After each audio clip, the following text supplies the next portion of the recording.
सबसे पहले तो मैं आप सभी के जितने भी चैनल हैं जो हमारी आवाज़ को देश के कोने कोने में पहुंचाने का काम कर रहे हैं, मैं सभी चैनल के जिम्मेदार व्यक्तियों को बहुत बहुत साधुवाद देता हूं। साथ ही अभी अंतानी जी ने मेरे से सवाल किया है कि बोधगया की पावन धरती पर अभी कुछ ज़मीन खरीदी गई है, तो मैं इस पर चर्चा करने के लिए आप सबके सामने आया हूँ। मैं आप सभी के उज्जवल भविष्य की मंगल कामना करते हुए आपको अवगत कराना चाहता हूँ कि भारत की पवित्र एक भूमि है। वैसे तो भारत की हमारी पूरी ज़मीन और भूमि पवित्र है, लेकिन एक प्रमुख स्थान ऐसा भी है जिसको बोधगया के नाम से जाना जाता है। और बोधगया एक इतनी पवित्र भूमि इसलिए है कि वहाँ बुद्ध को ज्ञान प्राप्त हुआ था, यानी सिद्धार्थ राजकुमार को। तो जहाँ सिद्धार्थ राजकुमार ने ज्ञान प्राप्त करने से पहले तपस्या की थी, डूंगरसुरी पर्वत अब कहा जाता है, पहले का इसका जो नाम है वो प्रागबोधि पर्वत के नाम से प्रसिद्ध है। बौद्ध जगत में अगर आप जाएंगे तो बौद्ध जगत में उसको प्रागबोधि पर्वत कहा जाता है। वहाँ पर हमने आप सभी के सहयोग से, भारत के बौद्ध अनुयायियों के सहयोग और मेहनत और योगदान से लगभग 1.25 एकड़ ज़मीन खरीद ली है प्रज्ञा भूमि ट्रस्ट के नाम से, जिसकी रजिस्ट्री दिनांक 4 मार्च 2025 में हो चुकी है और जिसका भूमि पूजन 30 मार्च 2025 में हो चुका है। और वहाँ पर आप सभी के सहयोग से दिनांक 14 दिसंबर 2025 में भगवान बुद्ध की लगभग मंच सहित, फाउंडेशन सहित 16 फीट ऊंची प्रतिमा स्थापित हो चुकी है। भारत का प्रत्येक बौद्ध उसके दर्शन कर सकता है। तो इसलिए हमने ऐसा इसलिए किया कि भारत की जो भूमि है अपनी बोधगया, तो बोधगया की पावन भूमि पर अब तक विदेशी बौद्ध जितने भी हमारे बौद्ध अनुयायी हैं,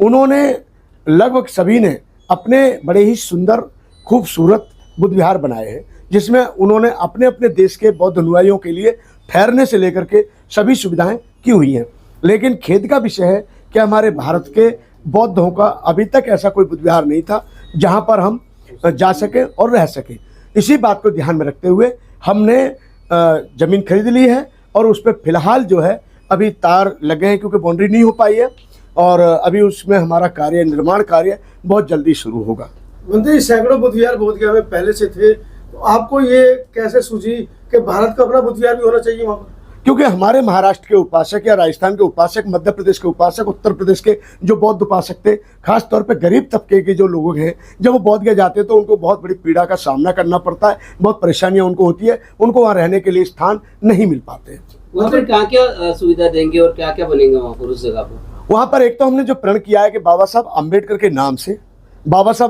नाम से एक भव्य अतिथि गृह लगभग 100 से 125 कमरों का तैयार किया जाएगा और उसमें बौद्ध भिक्षुओं का प्रशिक्षण केंद्र होगा। स्वास्थ्य एवं शिक्षा से संबंधित जनहित में कार्य किए जाएंगे। अंतिम सुनने में आया सबसे बड़ी मूर्ति भी आप वहाँ पर स्थापित करना चाह रहे हैं? हाँ बिल्कुल, हमने वहाँ पर भूमि पूजन किया है, 84 फीट ऊंची प्रतिमा का भूमि पूजन किया है और संभवतः जब बौद्धों का साथ सहयोग मिलेगा तो हम उसको पूरा जरूर करेंगे। मंत्री, सहयोग कहाँ से करते हुआ इस पूरे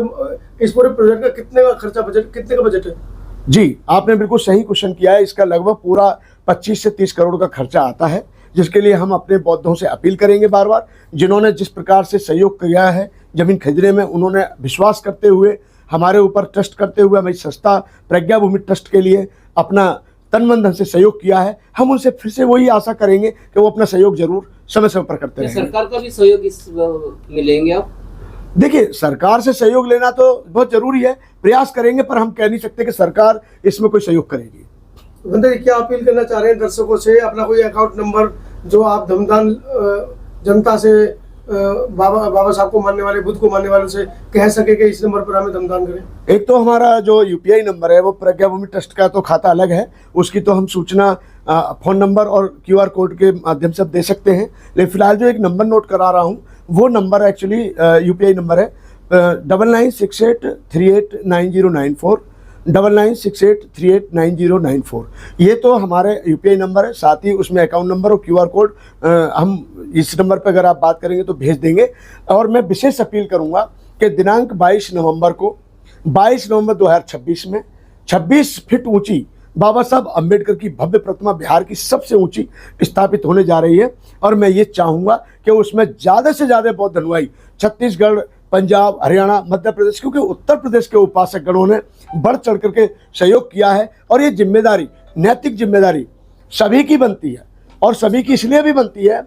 कि जो अपने आप को बुद्ध का अनुयायी कहते हैं, जो अपने आप को बाबा साहब अम्बेडकर का अनुयायी कहते हैं, उनकी जिम्मेदारी बनती है कि वो एक कदम बुद्धगया के इस पावन पुनीत कार्य के लिए अवश्य बढ़ाएं, और उन सबका जिम्मेदारी भी है वो अपना दायित्व को समझें और जिम्मेदारी को समझकर जहन में उतारें। ये मेरा अकेले का कुछ नहीं है, ये आज आप सबकी जीत है, आप भारत के बौद्धों की जीत है कि जिस ज़मीन पर हमारा एक टुकड़ा नहीं था, जिस ज़मीन को लेने में हमें बहुत परेशानियां हुई, आज भारत के बौद्धों ने सहयोग दे करके आज आपको इस लायक बना दिया है कि आप सम्मान, स्वाभिमान, अभिमान के साथ सीना चौड़ा करके कह सकते हैं कि आज हमारा भी, हर भारतीय बौद्ध कह सकता है कि आज हमारा भी अतिशीघ्र बहुत जल्दी ही बौद्धों का भी बुद्ध विहार बनने जा रहा है। इसी के लिए मैं चाहता हूं कि आप सभी 22 नवंबर 2026 के कार्यक्रम के लिए परिवारों सहित, मित्रों सहित अवश्य पधारें और उस कार्यक्रम को सफल बनाने में तन से, मन से, धन से सहयोग करें, क्योंकि ये कार्यक्रम आपका है, ये जीत आपकी है। मैं एक माध्यम हूँ,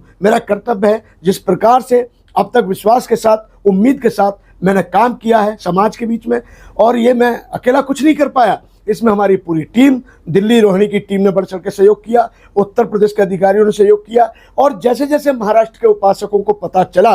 उन्होंने भी सहयोग किया है, मध्य प्रदेश से भी, तमिलनाडु से भी, जहाँ से भी जिनको लगता है कि ये बोधगया की धरती है और बोधगया की पावन धरती पर भारत के लोगों का बन रहा है, तो वो अपना योगदान कर रहे हैं और आगे भी करते रहेंगे, यही मैं आशा और उम्मीद करता हूँ।